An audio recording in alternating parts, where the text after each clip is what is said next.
Hey, how you doing? Welcome back. You are with your overqualified gardener. This is Mar. I've been struggling recently to sit down and actually record a video. That's even harder when I'm out, like doing gardening work. Um, let alone coming back and editing the videos and stuff. So I thought I'd give it to you, uh, raw and simple. I haven't really thought of anything to discuss with you guys, uh, but we can go over a few things regarding a gardening business. Okay. Uh, Maybe I can just give you some advice regarding how you should be doing your, how do you say, your admin.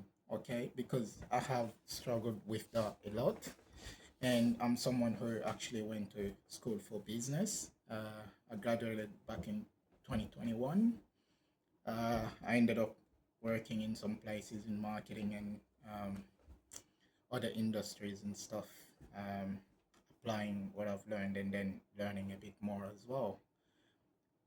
With all that, you are still gonna struggle.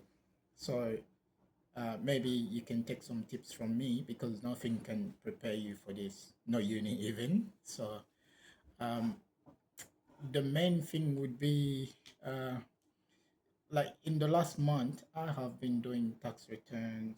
No, actually, the last 3 to 4 months, I have been gathering uh, my receipts and everything for you know all the purchases, things that were on cash and everything like that, making an actual chart of accounts and everything for them, and then documenting them just in case I get audited.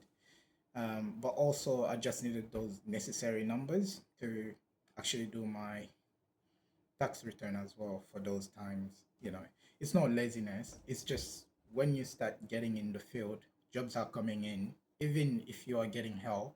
Like when you have bigger jobs, you bring people on to give you a hand or whatever. Uh, it will still be overwhelming because you find yourself for a couple of hours sitting down and doing admin. But when we say admin, I'm talking generally here. Uh, how can you approach it? Well, this, how do you say? There's no one way to approach it, but you have to be really strategic about what tools you want to use, like all your electronic tools, where you want to host your website. Not that all these things are necessary. There are people that run their businesses and they are not even online. Maybe they just have a Google page. That's enough for some people. You have the old school ones who don't even have, you know, any of that. So relying on word of mouth. But then, you have to ask yourself at what level you want to be operating at the end of the day. If you want to scale up and, you know, um, I would definitely recommend having an online presence. Although my presence is not I would say medium. Okay, it's not huge. I post when I want. Sometimes I'm strategic about it, but uh, again, we go back to the admin, right? My tips. The first one would be to have a proper bookkeeping routine in place. I would say this one when you first start, maybe at the end of each month. Sorry, at the end of each week.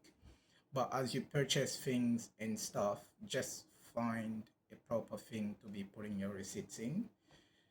Because as I look back 5 to 6 years ago, I find some receipts that I couldn't even read. Like if I didn't try to reconcile with them with my bank accounts, I wouldn't have known what's written on them fully. You know, sometimes you get caught in the rain with because you're coming from the hardware shop and you forget. You get there, things get wet, or you just lose your receipts, or they get bruised. So find a proper system for keeping these receipts safe, and also at the end of the week, just sit down and log them. You know, just to know like what you spent and what you are getting. Simple as that. Okay. I'm not. You're not expected to, know everything about bookkeeping and accounting and stuff. But these numbers, recording them on an ongoing basis is very helpful. It will help whoever is helping you to help you better. That's a lot of help. Yes, but the help start with yourself. Help yourself first. Um, the second one would be organizing your assets, your marketing assets. So uh, it has become like second nature to me to just walk around the place when I get there, even when I'm coding, as I'm talking to someone, I'm taking photos. These are like notes that I can look back on. Usually, when you get better at it, if you're meeting the person right there, you can actually pull out your calculator, do your math, and tell them what you expect them to be paying you. Um, you know, it's even better there because you can, if you have really good sales skills, you can actually sell them at an even higher price than you would when, it's just over the phone. Because I also give people the option. Sometimes I don't like wasting time. I give people the option to just send me photos and then I'll give them a quote. So anyway, uh, so these also are your marketing assets because I, there are many jobs where, like when I first started, I have the after photos, but I can show people how it was, and people don't have a visibility in that. You know, a lot of people calling you have go through these things and they see things that look like they see places that look like their gardens or what they want. So it's really good to showcase your work and also in your post to highlight what was done because it's very sometimes people don't understand how much work goes into it. It's just things were here, now they are not here. It all looks clean. So you know, something that looks very simple would have been like a 3-day project. Okay. So yeah, those go into your marketing assets, and in the end, when it becomes second nature to you, you would be overwhelmed about how many garden photos you have, you know. It's not all about before and after. Sometimes you just want concepts.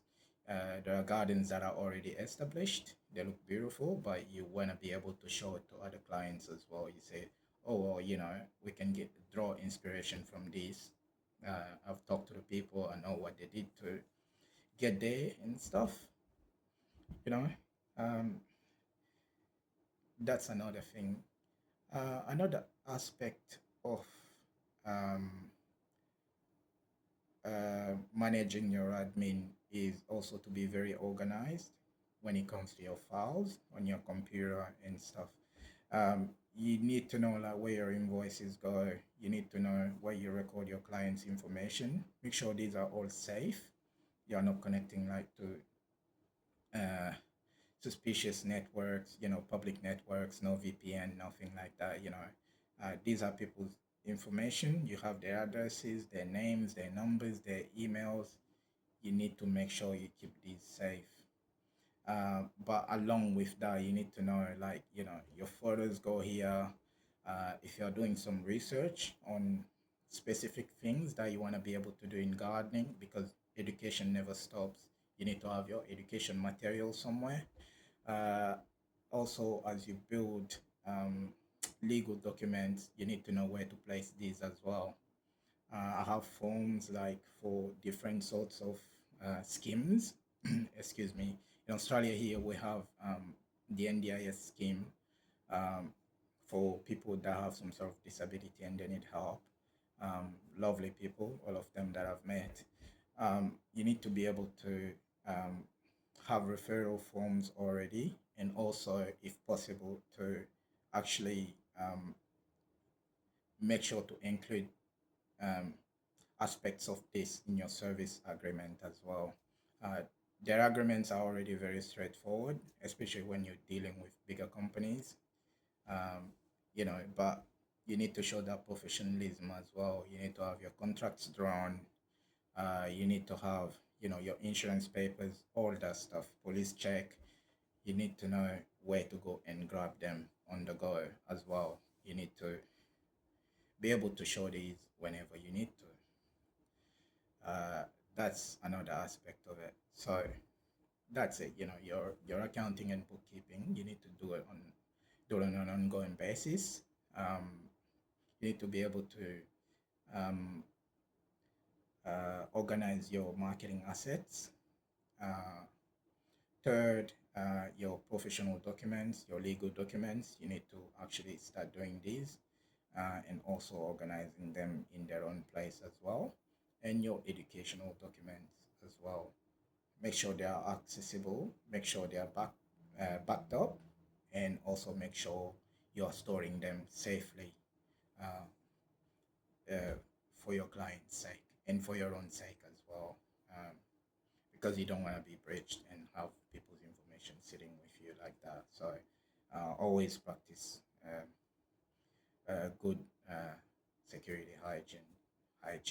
You know, we have AI. AI is very helpful at the moment. They can help you expand on these. Maybe I can add a last one, which is how do you say, um, marketing materials. So it doesn't stop with photos. You need to be you need to also be able to, as you build your brand, to keep these things in specific places as well. Like, you know, uh, how do you say? Your brands feel the colors and stuff, the historical things that you have, like your flyers. Um, Again, these go on the market materials, but, we only covered photos. Your marketing materials, as in your designs, that's the encompassing word for it. You know, your marketing assets, your designs and stuff. You need to make sure as well that these are documented. You need to know, uh, because these help you build on to things as you go and go and go. You've seen this with big brands. They've all at some point tried to change a little thing, tweak their brand, and as you get to know your clients very well, you get to adapt to how you want to be perceived, because these people get out of their way to look for you and find you. And that first impression, you need to be able to establish that, your color scheme, your uniform and stuff. It took me a couple of years to realize this. I would just wear whatever I want as long as I have a high vis. But then, observe as well, observe people, observe the more professional people around you, how they treat themselves. um, you know you want to be respected, you want to show up as in, like you want to be seen as you take pride in your work, even if you probably don't care if it's just a way of making money for you. That's fine too, we all have our reasons, but you need to be perceived as someone who's really into this and you have your heart in it. Sometimes that's all that people want. People don't really care about the other things. Yeah, so that's all I'm gonna leave here today. As time goes, I'm gonna keep uploading more and more of these videos. I'm more from Mo's Gardening. You can call me your overqualified gardener. I'll be giving you more gardening, more business tips, probably gardening tips as well. Just feel free to comment under this if you have any questions. I'll be able to answer that for you. You also need to make sure, um, uh, the reason why I make these videos as well, and I focus them more on business on this channel, is that, times are getting hard, the economy, everything, and the job market is getting crazy wherever you are in the Western world. So finding a way to do even the basic stuff, um, and have them be lucrative and give you a quality of life that you're working towards, or at least a little bit of that as you make your way up, is a great thing. And also, there's no better feeling than, building something and seeing it mature. You know, I'm here to answer all your questions. You know, um, I'm an open book. So thank you very much. Thanks for watching this, and please, if possible, subscribe, and I'll be making more videos like this. Take care. Peace.